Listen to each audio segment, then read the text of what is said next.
करिब 38,000 तलब हुने नेपाली सेनाको सैन्य पदमा अहिले जागिर खुलेको छ। सैन्य पद अन्तर्गत काठमाडौँबाट 300 जना, ललितपुरबाट 125 जना, काभ्रेपलाञ्चोकबाट 250 जना, धनकुटाबाट 75 जना, उदयपुरबाट 100 जना, झापाबाट 75 जना, ओखलढुङ्गाबाट 75 जना, पाँचथरबाट 50 जना, महोत्तरीबाट 150 जना, दोलखाबाट 75 जना, पर्साबाट 125 जना, सप्तरीबाट 75 जना, मकवानपुरबाट 150 जना, धादिङबाट 75 जना, चितवनबाट 125 जना, कास्कीबाट 225 जना, बागलुङबाट 75 जना, लमजुङबाट 75 जना, बुटोलबाट 325 जना, कपिलवस्तुबाट 75 जना, दाङबाट 150 जना, गुल्मीबाट 75 जना, सुर्खेतबाट 400 जना, बाँकेबाट 275 जना, जुम्लाबाट 100 जना, मुगुबाट 50 जना,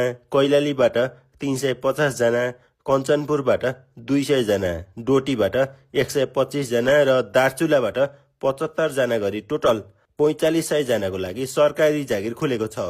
उमेर 18 वर्ष पुगेको हुनुपर्छ र कक्षा 8 पास गरेकोले फर्म भर्न मिल्छ।